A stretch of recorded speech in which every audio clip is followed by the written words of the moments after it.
Muchas gracias, hermano Moy. Muchas gracias, Pastor Juan, amigo. Gracias por la invitación. Deseo que el Señor nos siga bendiciendo a todos. Un gusto estar con ustedes, mis amados hermanos de Granito de Sal.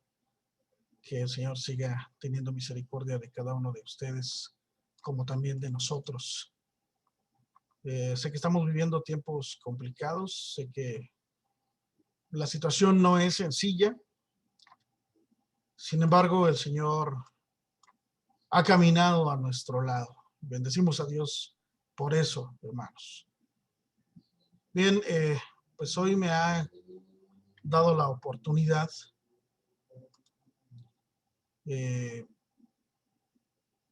hermano Juan, de compartir este tema acerca de las realidades que estamos viviendo. Preparé, hermanos, una presentación.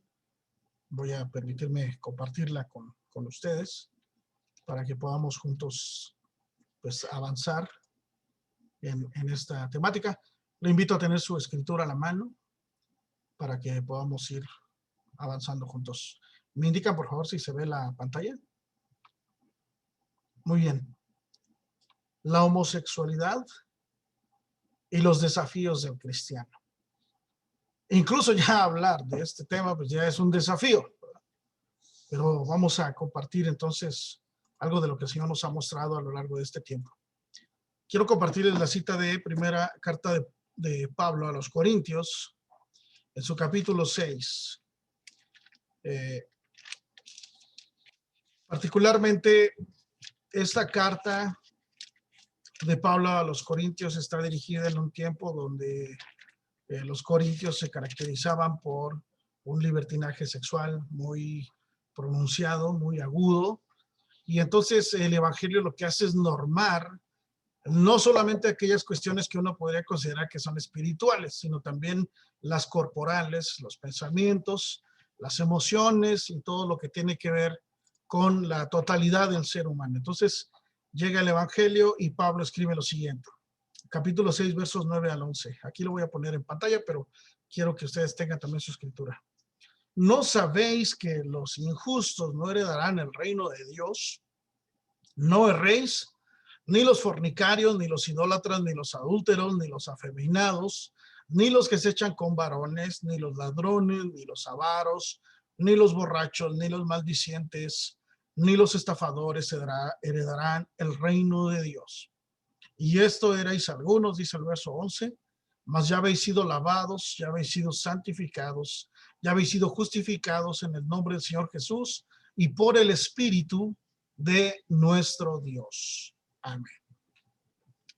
Bueno, como introducción, he de decirles, hermanos, que actualmente tenemos un movimiento que se llama LGTB o LGBT, dependiendo del idioma en el que se esté leyendo, pero también ya ha aumentado algunas siglas más porque se han unido nuevos movimientos. Yo les digo a los hermanos allá en la congregación en Villada, LGTB, QQI más a la 12ª potencia, es decir que es demasiado ya los números y nombres con los que se autonombran estas personas, pero es un movimiento social en esencia que lucha contra la discriminación por la orientación sexual y en favor de la normalización y el reconocimiento de derechos de las personas lesbianas, gays, bisexuales, transexuales, etcétera, como vamos a ver más adelante.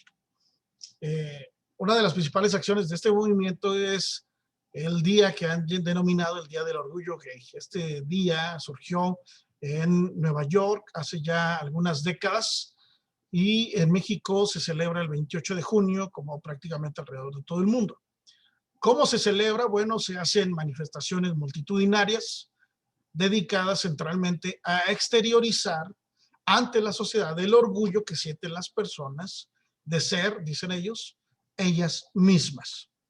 Y por eso vemos en México en este día cómo invaden las calles, cómo salen a hacer estos movimientos, ¿verdad? Estas marchas, megamarchas, y totalmente un pronunciamiento totalmente abierto respecto a sus prácticas y la forma en cómo ellos se perciben a sí mismos.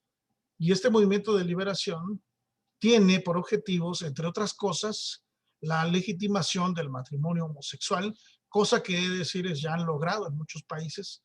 En México no está todavía logrado a cabalidad, a lo largo y ancho del territorio, pero sí ya la Ciudad de México y otras entidades están ya manifestando esta aprobación. Y como ustedes saben, hermanos, México se considera como la capital de América Latina, porque lo que hace México se replica en Centroamérica y también en Sudamérica. Entonces, decir que México ya lo está haciendo significa que, en consecuencia, algunos países más seguirán este ejemplo. Pero se busca también la adopción, la aceptación de la sociedad y leyes para hacer valer sus derechos, entre otros más. Me gusta esta cita de ese hombre llamado Erwin Lutzer, que es un escritor de los cuales yo recomiendo mucho sus libros, sus materiales, donde habla acerca de, en una época, refiriéndose a la época en la que estamos, en una época en la que el pecado más grande es ofender a otros y la virtud más grande es ser inofensivos, pues resulta bastante difícil entonces transmitir un mensaje que en esencia es ofensivo para la mente del hombre caído. Todo es ya sinónimo de agresión, de ofensa. Por eso algunos que se dedican a estudiar el comportamiento y a clasificar las etapas en las que vivimos, dicen que esta es una generación de cristal porque todo les ofende. Y esa es la realidad en la que nos encontramos actualmente. Sin embargo, hermanos, porque hablo con personas que conocen la palabra, la homosexualidad en la escritura es considerada pecado. Así se le llama, como tal, con sus 6 letras, pecado. Entonces la iglesia no puede ni debe permanecer callada. Y esto es tan cierto, es decir, esto aplica tanto para la homosexualidad como para cualquier otro pecado. Pero hemos de reconocer que hay una agenda liberal que se está manifestando ya desde hace algunos años alrededor del mundo, que ha ido ganando mucho terreno en cuanto a la aprobación del pecado de la homosexualidad y la normalización del matrimonio homosexual. Vemos una campaña muy fuerte, mediática, ¿verdad? Incluso en las escuelas, en los libros, a través de los medios, a través del cine, y todo eso está bombardeando la mente de las generaciones más jóvenes para normalizar lo que en tiempos antiguos y todavía actuales hay una resistencia por detener este avance. Y se está buscando entonces que haya una aprobación de esto. Quiero hacer entonces aquí una aclaración antes de avanzar. Los cristianos, contrario a lo que se nos dice, no somos homofóbicos.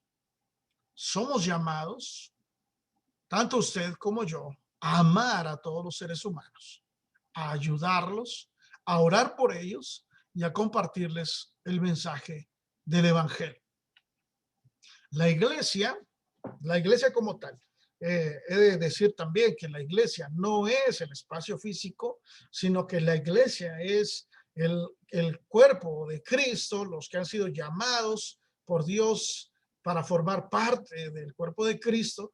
Ese espacio, esa asamblea, esa comunidad debiera ser entonces un lugar donde los pecadores puedan encontrar esperanza.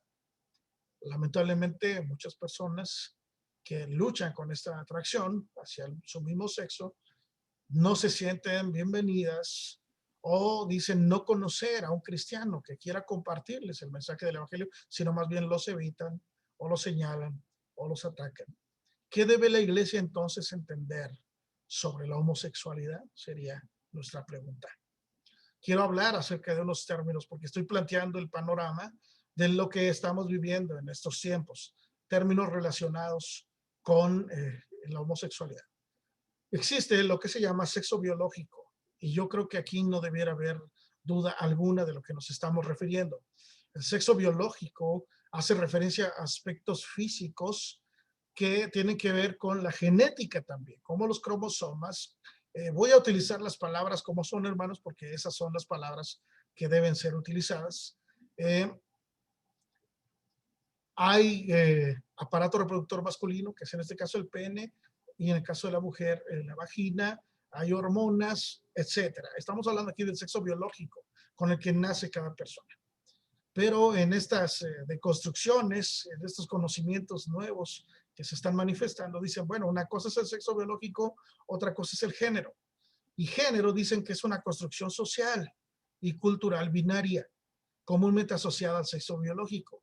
Y esto, dicen ellos, es lo que la sociedad espera de varones y mujeres. Aquí entonces la persona no es varón o mujer, sino lo que se ha construido de él, es decir, la forma en cómo el mundo espera que se comporten. Existe otra cosa que le han llamado identidad de género. La identidad de género, la definición que nos comparten estos movimientos es que la vivencia es la vivencia del género tal como cada persona la siente, por lo que puede corresponder o no con el sexo biológico. Quiero que vean cómo las cosas van cambiando, a veces de manera muy sutil y a veces de manera muy violenta, muy marcada, porque dicen una cosa es el sexo biológico, otra cosa es el género, otra cosa es la identidad del género. Y aquí en la identidad del género lo que la caracteriza va a ser, es de acuerdo a cómo se sienta la persona. No importa qué haya sido al nacer, qué genética traiga, no importa el género, es decir, cómo está asociada esa genética hacia su conducta, sino más bien es cómo me siento, lo que, lo que yo percibo de mí mismo. Existe otra cosa que le llaman orientación sexual, que es la atracción física, emocional, erótica, afectiva y espiritual que siente una persona hacia otra. Y entonces dice, puede ser una orientación sexual heterosexual, o puede ser una orientación sexual homosexual, o puede ser una orientación sexual bisexual o asexual. Disculpen que hable de tanto término, pero necesitamos poner estos sobre la mesa, porque así es como se está manifestando este tema. Y existe algo diferente que se llama expresión de género. Y aquí la expresión de género es cómo mostramos nuestro género al mundo a través de nuestro nombre, cómo nos vestimos, cómo nos comportamos, cómo interactuamos, etcétera. Entonces, es la forma en cómo nos expresamos en nuestro género. Hace unos días veía yo una película en familia y entonces escuchó mi hijo pequeño, tiene 10 años, 9 años todavía, y escuchó que la niña se llamaba Daniel en Estados Unidos. Ustedes saben que en Estados Unidos ese nombre es muy común para niñas como Gabriel también, algunas niñas también se llaman Gabriel. Y entonces mi hijo se sorprendió y me dice, papá, ¿por qué le pusieron nombre de hombre si es una niña? Entonces yo ya le expliqué cómo se daba la situación de los nombres en algunas partes, particularmente en este caso en Estados Unidos. Pero esto es la expresión de género. Nos dicen que es cómo mostramos nuestro género al mundo, a través de nuestro nombre, cómo nos vestimos, cómo nos comportamos y cómo interactuamos. Algunos otros términos al respecto son persona bisexual. El bisexual es la persona que siente atracción por ambos sexos, varón y mujer. Existe el transexual, hermanos. El transexual es la persona que a través de hormonas y o cirugía, y aquí pongo esta notación, y o porque no todos los transexuales se han operado o no todos están operados y con hormonas. Algunos solamente lo hacen a través de hormonas. Y se ha iniciado el proceso de cambio de su sexo biológico hacia el sexo opuesto. Entonces aquí la persona que nació con testículos y con un pene se hace una cirugía para formarse unos labios que son femeninos, hermanos. Quiero expresar mi delicadeza al respecto. No trato yo de ofender sus oídos, hermanos, pero estoy tratando de ser claro y tratando de poner las cosas como son de acuerdo a los nombres que tienen, hermanos. Espero no cometer ninguna imprudencia, Pastor Juan, y a toda la iglesia amada de Granito de Sal. Los que ya me conocen, pues saben que claridoso yo creo que me queda bien. Entonces, hablamos también de transgénero. El transgénero se refiere a personas que están atrapadas en un cuerpo que es distinto a lo que ellos dicen ser. Entonces, están en contra de su sexo biológico. Quiero que noten la diferencia entre un transexual y un transgénero. El transexual ya inició el cambio de su sexo biológico. El transgénero no. El transgénero puede ser un varón que no se asume como varón, sino que se asume como una mujer atrapada en un cuerpo de hombre y viceversa. Eso es un transgénero. Y hay también algo que se llama travesti. El travesti es la persona que siendo hombre, por ejemplo, se viste y maquilla como una mujer o viceversa. Solamente se viste, maquilla, se arregla, adopta las poses como una mujer, solamente, o a la inversa. Y existe algo que se llama intersexual. Y el intersexual presenta conjuntamente caracteres sexuales masculinos y femeninos.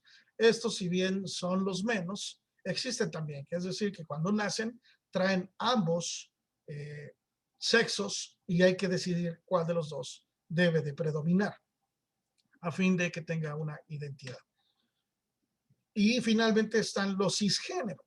Cisgénero es la palabra con la que se ha designado a la persona que está contenta con el sexo biológico con el que nació.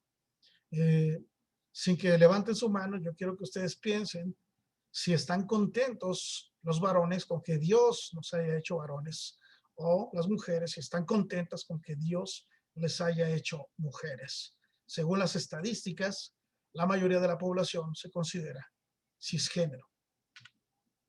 Ahora, hablando ya en particular acerca de la homosexualidad, vamos a definir, hermanos, de esta manera, porque así es. La homosexualidad es una distorsión sexual, como existen otras más, y se define como la interacción o atracción sexual, emocional, sentimental y afectiva hacia individuos del mismo sexo. Y el término homosexual se aplica tanto a hombres como a mujeres que presentan esta tendencia. Sin embargo, hoy se ha hecho una diferenciación porque cuando hablamos de homosexual ya inmediatamente la gente la asocia solamente a la parte de los hombres y a ellos se les llama gays, contrario a las mujeres que se les llama lesbianas, para designar a quienes son mujeres homosexuales. Por supuesto que conocemos muchos otros términos que la cultura popular les ha dado, no solo en México, sino en otras partes del mundo, pero que en realidad son términos ofensivos, peyorativos, para causar mofa de ellos. ¿Cuál sería el origen de la homosexualidad? Bueno, los científicos han demostrado que los actos homoeróticos son comunes en más de 450 especies de animales. Y entre los seres humanos, fíjense en la argumentación, como en la preferencia de la mano izquierda de los zurdos, dicen, bueno, es que cuando se habla acerca de algo, que en este caso la homosexualidad es algo que va en contra de la naturaleza, dicen ellos, es como el zurdo, porque el zurdo va en contra de lo que sería natural, que es usar la mano derecha. Entonces, aunque tuviesen razón, que no la tienen, pero pasan por alto algo que es sumamente importante. Los seres humanos no somos animales, hermanos. Aun cuando algunos se comportan de una manera no sabia y pudiéramos llegar a decir, oye, tú pareces animal, en realidad no somos animales, hermanos. No lo somos. Y ahí me parece escuchar a algunos, pero parecen, hermano, pero no lo somos, hermanos. Creo que, como en el caso de Balaam, hermanos, creo que hasta las mulas entienden más que algunos de nosotros. Pero no somos animales, hermanos. Sé que esto suena obvio y a lo mejor alguien puede estarse riendo diciendo, Sal, hermano, ¿cómo se le ocurre decir eso? Es obvio que no somos animales. Bueno, hermanos, ya en el tiempo en el que estamos, que se considera el tiempo de la posmodernidad, ya lo que antes era obvio, ya no lo es, hermanos. Porque estamos en la época donde se le ha dado muerte incluso al sentido común. Ya no podemos dar por sentado estos asuntos, estas definiciones, porque ahora cada individuo se proclama poseedor de la verdad. Y no solo poseedor de la verdad, sino generador de la misma verdad. Es decir, la verdad es lo que yo pienso, la verdad es lo que yo siento, la verdad es lo que yo percibo, no lo que tú dices que es o no lo que es en sí mismo. Pero nosotros no somos animales, somos seres humanos. Tenemos raciocinio, tenemos alma o espíritu también. Dice la escritura que Dios puso en nosotros de su aliento de vida, cosa que no hizo, hermanos, con los animales. No nos guiamos por instintos. Tenemos capacidad de tomar decisiones y tenemos también capacidad de refrenar nuestros impulsos. Eso, entre otras cosas, nos diferencia del reino animal. Nosotros somos seres humanos, varón y hembra, como vamos a ver más adelante. Pero también algunos científicos y personas sabias de este mundo buscan por todos los medios justificar a los que practican este modo de vida, porque dicen que es algo que ellos no escogieron. Por tanto, debemos amarlos tal y como son, y no solo amarlos, sino aceptarlos, pues ellos también son creación de Dios. Al respecto vamos a hablar un poco más adelante. Aunque muchos argumentan que son así de nacimiento, la evidencia científica, hermanos, afirma que esto no es verdad. Los estudios serios afirman que no existe un gen homosexual, ni tampoco hay ninguna predeterminación, hacia esto. Si acaso existe una predisposición, algunos han llegado a decir, existe cierta predisposición, como existe, hermanos, hacia la diabetes, por ejemplo, pero nunca un condicionante. Es decir, cuando uno va a hacerse una revisión médica, el médico le dice, por ejemplo, sus padres o algún familiar directo de usted tiene hipertensión, no, pues que sí, usted tiene predisposición entonces. ¿Tiene diabetes? No, pues que sí, usted tiene predisposición. Su padre, su madre, algún familiar cercano murió de cáncer, no, pues que sí, usted tiene predisposición de sufrir cáncer. Mas no significa que esté condicionado a sufrirla. No significa que esté determinado a sufrirla. Ahí si acaso una predisposición, pero no existe un gen que determine que un varón o una mujer sean homosexuales. Y a la luz de la Biblia, hermano, nosotros entendemos que la conducta homosexual es una conducta aprendida.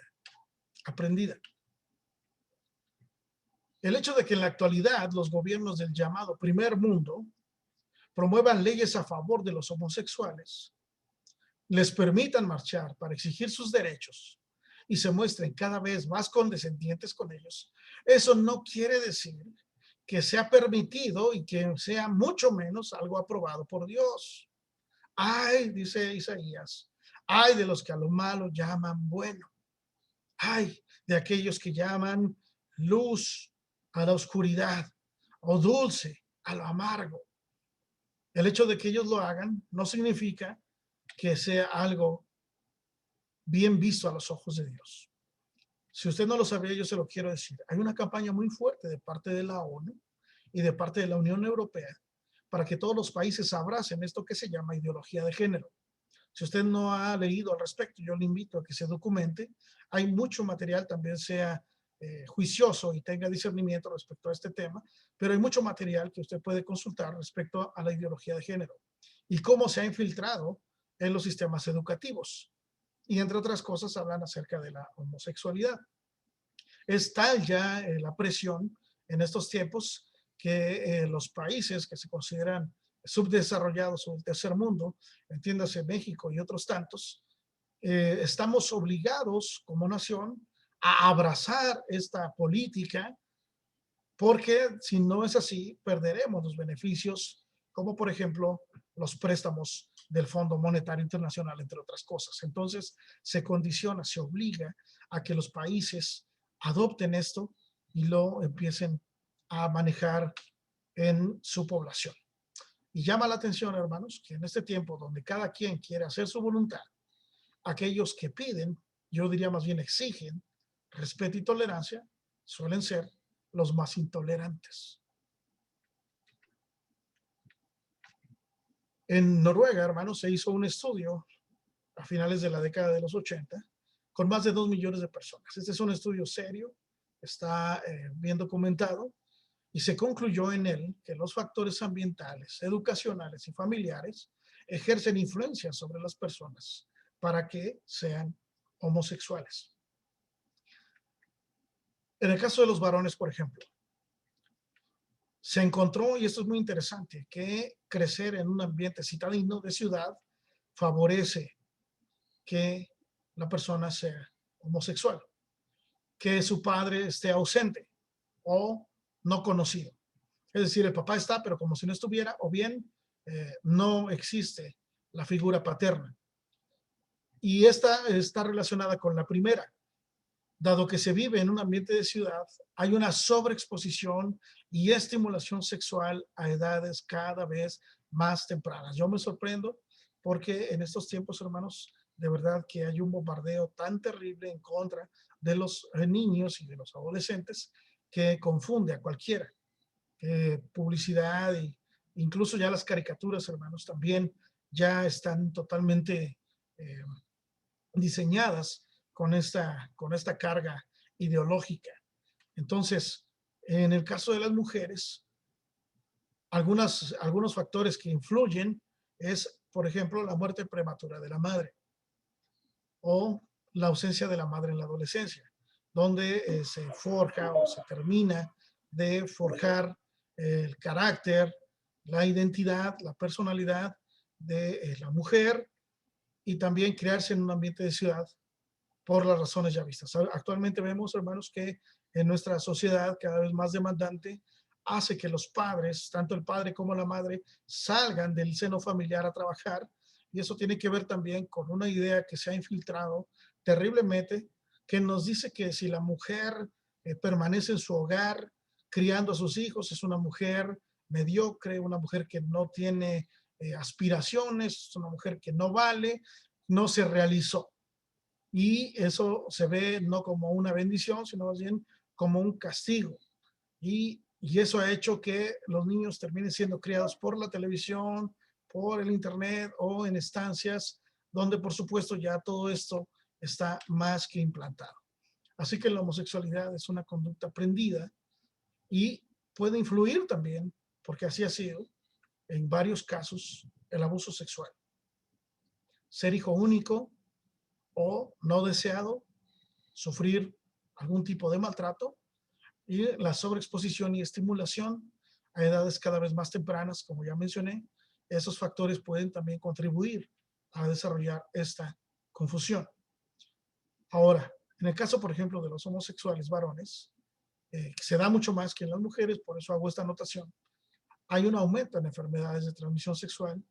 Eh, Ustedes saben que tenemos órganos que están diseñados para poder tener una interacción, hablando sexualmente, el hombre con la mujer, no así el hombre con el hombre.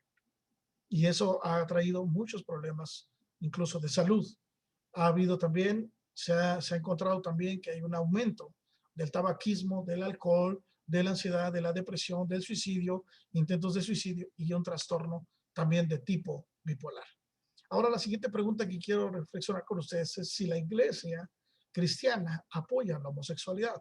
Por ahí salieron eh, algunos dichos de parte del Papa actual, Francisco, donde decía que pues, prácticamente adelante, sin ningún problema, pueden ser lo que afirman ser y pueden desarrollarse como mejor les parezca, y eso ha llevado a muchos a creer también que la iglesia cristiana puede sumarse a esta condición nueva de apoyo.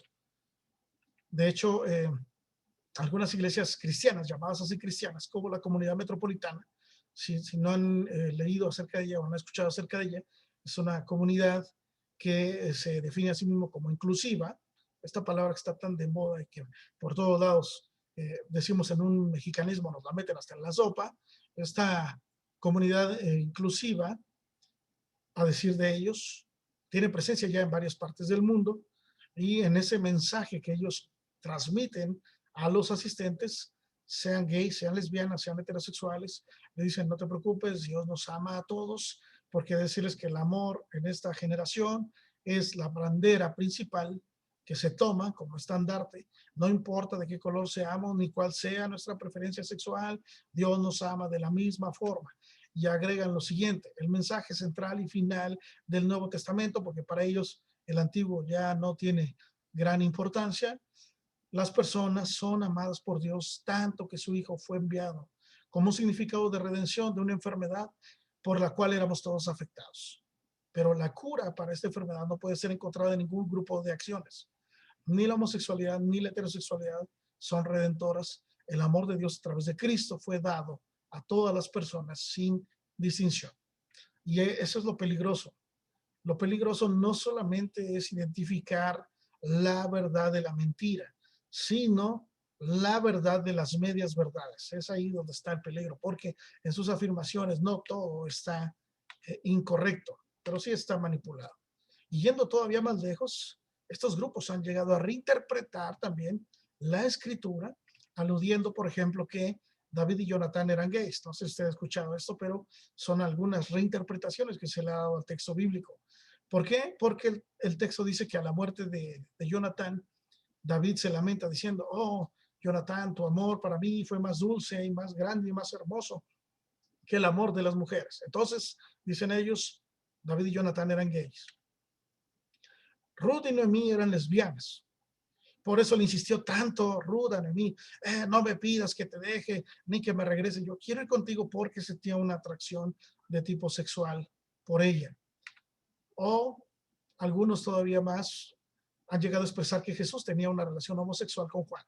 Ya quedaron atrás los tiempos donde decían Jesús tuvo una relación ilícita con María Magdalena y tuvo hijos. No, ahora ya dicen tenía una relación homosexual con Juan. Por eso hasta le permitía que se recostara en su pecho. Esa era una actitud netamente homosexual. Por eso es que Jesús también era homosexual. Eso es una infamia, amados hermanos. Eso es una infamia.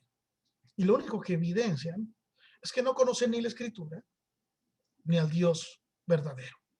Ahora, nosotros como iglesia de Dios, como cristianos, vuelvo y subrayo, no somos homofóbicos, no les odiamos, ni les imponemos nada que sea contrario a la verdad de Dios. Creemos que Dios ha enviado a su Hijo al mundo para salvar al mundo, incluyendo, por supuesto, a los homosexuales, como salva también a los heterosexuales, según Juan capítulo 3, versos 16 y 17. Pero ¿cuál es el problema? El problema es que el ser humano se ha negado a someterse al señorío de Jesucristo. Si ustedes leen Romanos 1, 18 a 31, dice que la ira de Dios se revela contra toda injusticia e impiedad de los hombres que han detenido la verdad de Dios y que la han suplantado por pensamientos, ideologías y filosofías. De ahí que en su carta a los Colosenses, por ejemplo, Pablo diga también, hey, no se dejen engañar por filosofías y huecas sutilezas. Ustedes no aprendieron así, ustedes aprendieron de Cristo. No se propongan otra cosa más que el Evangelio. El problema está entonces en que el ser humano se ha negado a someterse al señorío de Jesucristo. Y el gran problema es este, hermanos. El gran problema de la raza humana es que no le conviene que exista un Dios. No le conviene. Y entonces para solucionar esto han optado por dos opciones. La primera es, han dejado de creer que Dios existe. Perdón, han dejado de creer que Dios existe. Y entonces el ateísmo. O bien se han inventado un Dios a su medida y dicen, somos espirituales, pero no somos religiosos. Este filósofo llamado Friedrich Nietzsche lo dijo de una manera muy puntual. El hombre, en su orgullo, creó a Dios a su imagen y semejanza, haciendo una antítesis de lo que leemos en Génesis. Ahora el hombre le pagó con la misma moneda, creó a Dios a su imagen y a su semejanza. Ahora yo quiero decir lo que la Biblia dice al respecto. La homosexualidad, hermanos, atenta contra el modelo divino del ser humano. Ustedes conocen este pasaje, pero pueden buscarlo también en Génesis capítulo 1, verso 26 al 28. Nosotros leemos en la escritura que dice, dijo Dios entonces, hagamos al hombre a nuestra imagen, conforme a nuestra semejanza, y señoré en los peces del mar y en las aves de los cielos, en las bestias, en toda la tierra y en todo animal que se arrastra sobre la tierra. Y creó Dios al hombre a su imagen. A imagen de Dios lo creó, varón y hembra los creó. Y los bendijo Dios y les dijo, fructificad y multiplicaos, llenad la tierra y sojuzgadla y señoread en los peces del mar, en las aves de los cielos y en todas las bestias que se mueven sobre la tierra. Si nosotros seguimos leyendo, por supuesto que podemos encontrar algunos otros aspectos importantes del relato. Pero para el tema que nos ocupa, yo he de decirles entonces que la homosexualidad atenta contra el modelo divino. El modelo divino es que Dios hizo al hombre, es decir, al varón y a la mujer, a su imagen y a su semejanza. y además del propósito que era señorear en la creación, le dio otro propósito. Y ese otro propósito fue que perpetuaran la especie. Ustedes saben que varón, varón, mujer, mujer, no puede perpetuar la especie. Entre otras cosas, lo que Dios está haciendo es reflejando su gloria en un varón y en una mujer. Y ambos son la imagen de Dios y Dios los creó para señorear la creación, para ser los representantes de Dios en la creación, pero también para que se multiplicaran y llenaran la tierra. Por eso la Biblia a la homosexualidad le llama acto antinatural, porque eso va en contra de su naturaleza. La naturaleza del Señor es varón, mujer, y entre otros propósitos, perpetuar la especie. Alguien pudiera decir, ¿qué pasa entonces con las personas que son estériles? Bueno, es un caso aparte que no entra en la categoría de lo que estamos analizando en este momento. Eso ya corresponde a la soberanía de Dios, quien ha decidido quién tiene o no, de acuerdo a lo que la misma palabra dice. Herencia de Jehová son los hijos. Y Él decide a quién dárselos y a quién no, aunque no podamos entender algunas razones. Si nosotros leemos pasajes como Levítico, por ejemplo, donde dice que este acto de ayuntarse con animales o este acto de ayuntarse varón con varón o tener una relación homosexual es una abominación. Y abominación tiene que ver con algo totalmente despreciable. Ahora, no estamos diciendo que solamente, yo no estoy afirmando que solamente la homosexualidad sea un acto abominable. Todo pecado delante de Dios es abominación. Pero hoy estamos hablando acerca de la homosexualidad. Algunos dicen, bueno, es que el pasaje de Sodoma y Gomorra no es, la condena no se dio por actos homosexuales, no se dio porque quisieran tener relaciones los hombres con los hombres, sino que querían solamente conocerlos, saber quiénes eran, que se los presentaran y tomar casi casi un café con ellos. Pero la escritura es clara cuando dice que el verbo conocer, hermanos, tiene que ver con intimidad sexual. Cuando dicen los hombres, saca a tus hombres que han venido a verte para que los conozcamos, están diciendo para violarlos, para tener relaciones sexuales con ellos.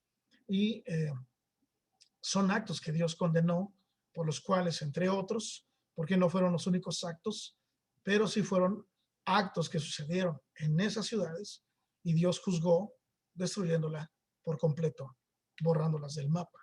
La única realidad aceptada por Dios es la heterosexualidad, porque al principio de todas las cosas Dios lo hizo así y dice el texto que él vio que lo que había hecho era bueno y era bueno en grande manera. La homosexualidad entonces es una contradicción.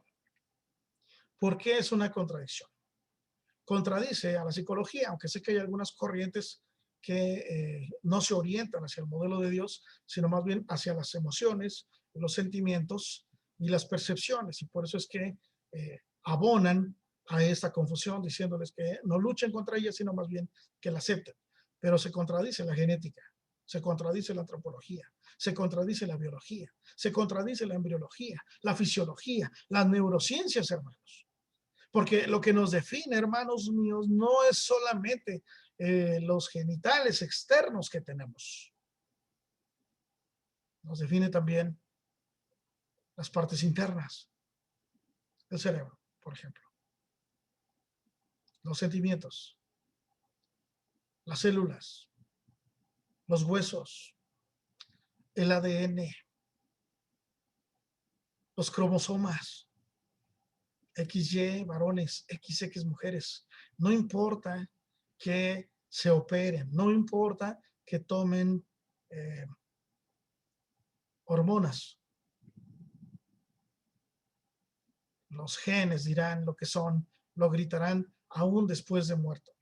Si yo me muero y tiempo después hacen una prueba de ADN, yo le aseguro que esa prueba va a arrojar el resultado de que yo fui un varón.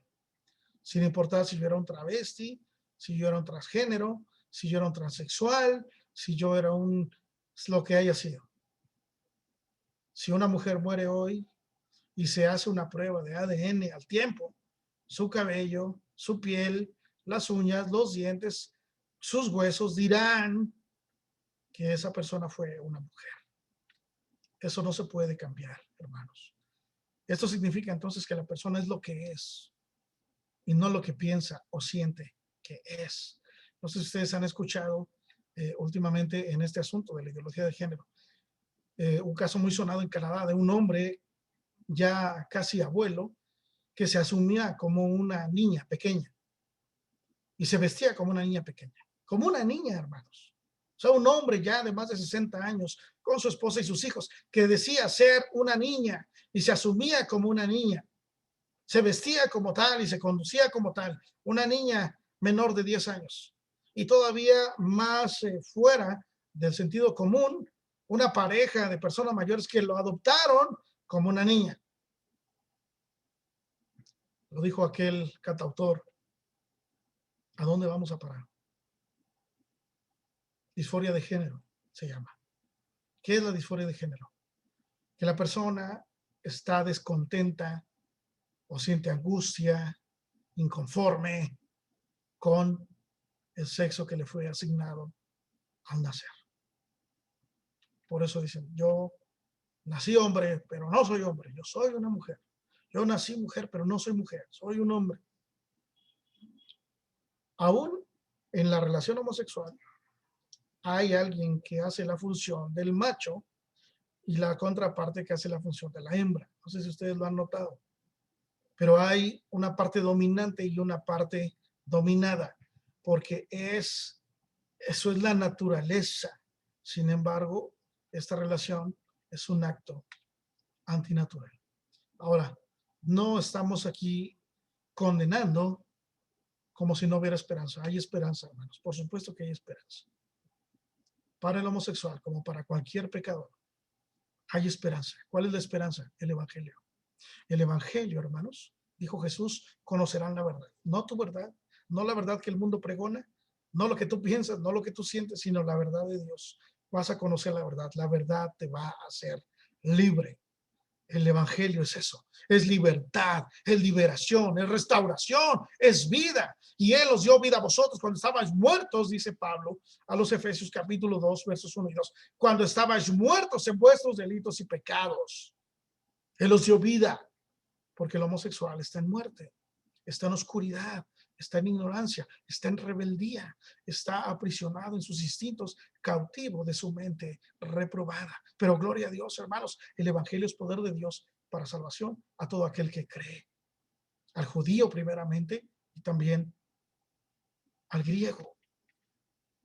Por eso el texto con el que inicié y que voy a retomar en estos momentos. Si ustedes ven nuevamente en su escritura, 1 Corintios 6, 9 al 11, dice el texto, y esto erais algunos. Véanlo con atención. ¿En qué tiempo está conjugado el texto? Esto erais, está hablando en tiempo pasado.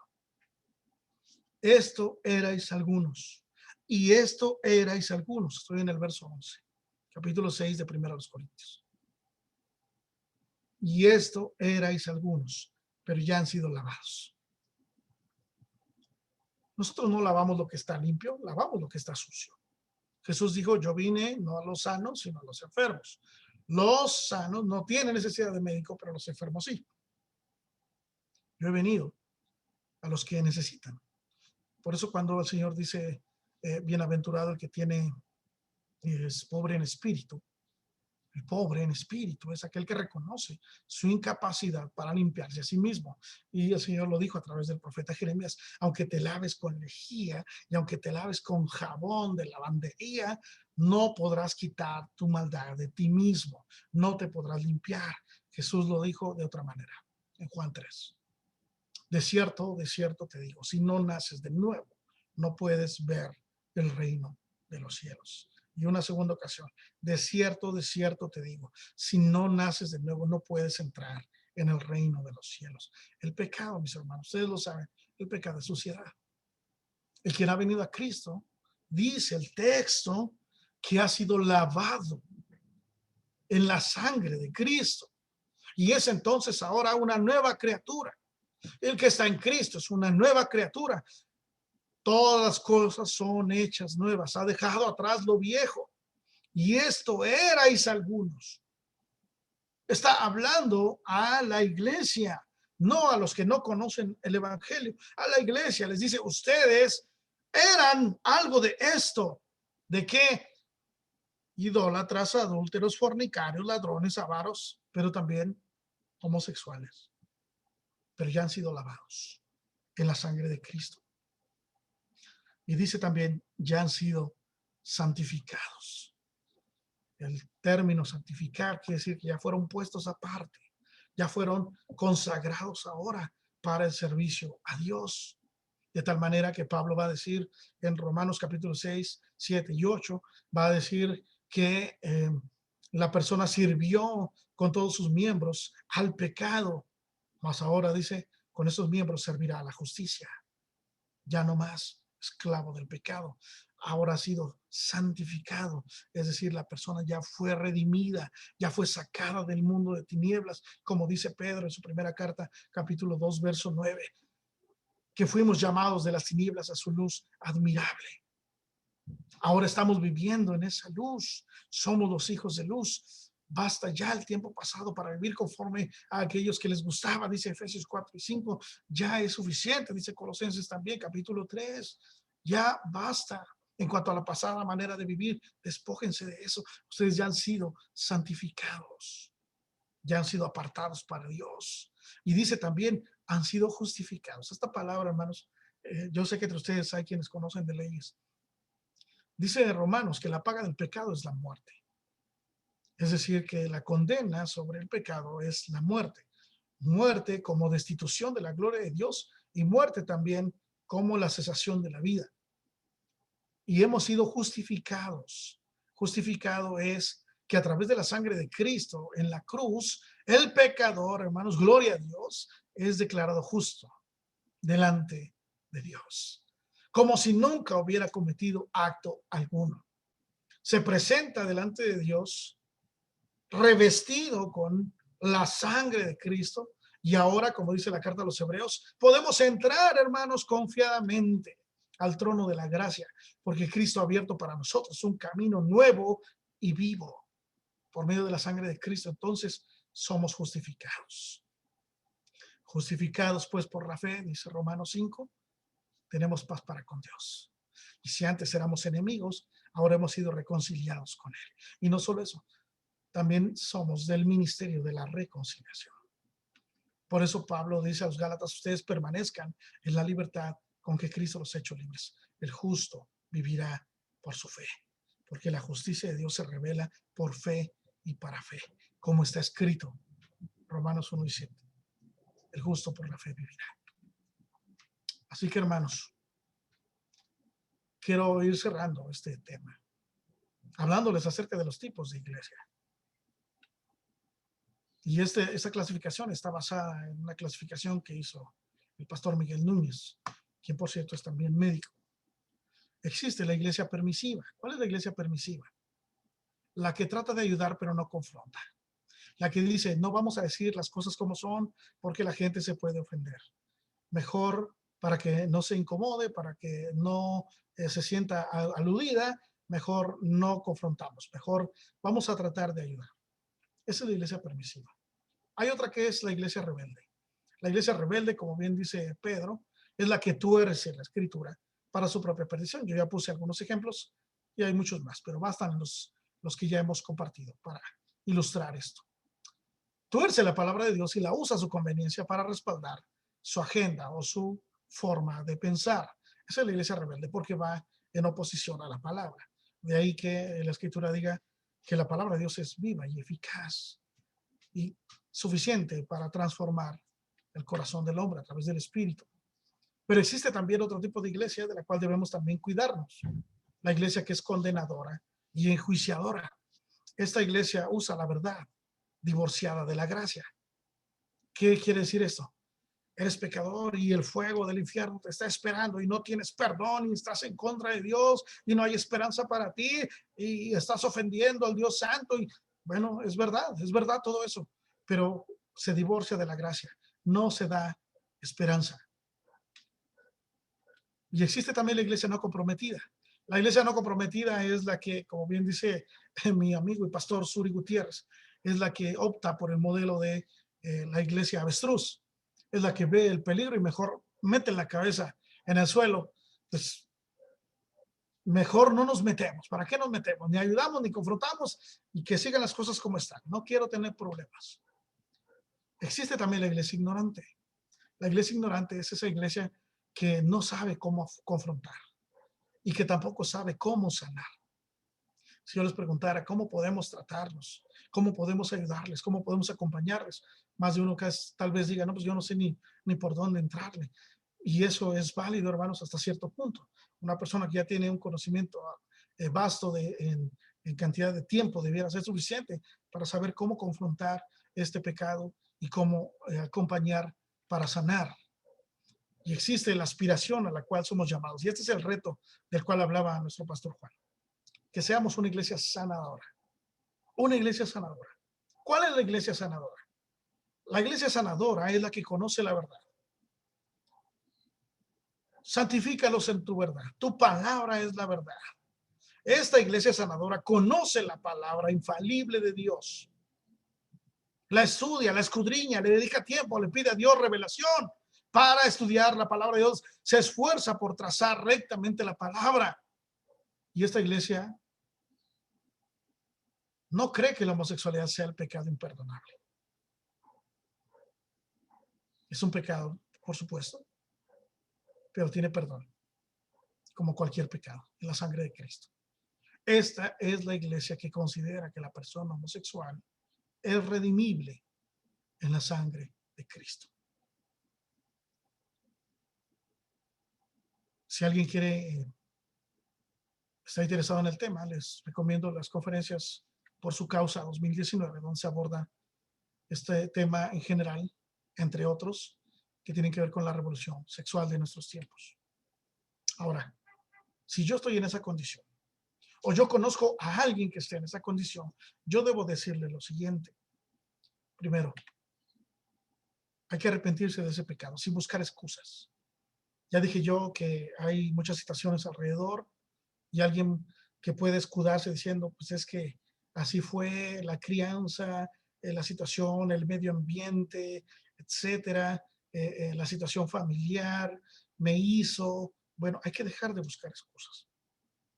Hay que arrepentirse de ese pecado sin excusas. Cuando uno dice, bueno, yo pido perdón, pero es que también, entonces ya hay excusas. Sin excusas, hermanos. Hay que hacer un llamado a sacar a la luz la amargura escondida, quizá resentimiento por un abandono, por un abuso, por una situación que se dio en el pasado, algo que no se manifestó bien, que no hubo un acompañamiento, algún desamor, etcétera. Hay que sacar a la luz la amargura. Cuídense de la amargura, dice la Escritura. También hay que buscar a una persona, un pastor, una persona de toda la confianza, que tenga madurez en el Señor, que pueda acompañar en este proceso. Alguien a quien rendirle cuentas y un grupo de apoyo que, de acuerdo a la información anterior, sería la iglesia. La iglesia como una comunidad sanadora, como una comunidad que acompaña, que confronta ciertamente, pero que ofrece también la esperanza del Evangelio. Hay que también considerar que en este proceso de sanidad y de reconciliación con Dios, alguien puede recaer, por supuesto que sí. Una cosa es que el creyente caiga en el lodo y otra cosa es que viva en él. Pero si hay una recaída, es importante saber que no hay que desanimarse. Puede pasar, pero hay que seguir adelante, hay que pedirle perdón a Dios, seguir adelante. Y por eso es que en el punto 5 hay que recordar que Dios no te rechaza. Dios no me rechazó a mí con toda mi carga de pecados que traje. Y a cada uno de nosotros. No nos rechazó en primera instancia. Dios nos ama, hermanos, no como somos, sino a pesar de cómo somos. que siendo como somos, dice Pablo en su carta a los Romanos, siendo aún pecadores, a su tiempo Cristo murió por nuestros pecados. Y ahí la palabra clave, la frase clave, siendo aún pecadores. Nadie llegó a Dios estando limpio. Si hubiera estado limpio, no necesitaría un Salvador. Pero venimos a Dios así como estamos, y debemos recordar que si venimos a Dios tal como estamos, Dios no nos rechaza. Se trata entonces de renovar la mente, como Pablo dice a los romanos, renueven sus pensamientos. Tenemos ahora la mente de Cristo. Traigan todos los pensamientos sujetos a la obediencia a Cristo. Renueven su mente. Hermanos, quiero decirles que para cambiar la conducta hay que cambiar los pensamientos. Lo primero está en la mente, la batalla está en la mente. Por eso dice la Escritura, la mente del cristiano es una mente guiada por el Espíritu ahora. Y hay que confiar en las promesas de Dios. El Señor ha prometido, nunca te dejaré y nunca te abandonaré. Yo tomo esa promesa para mí.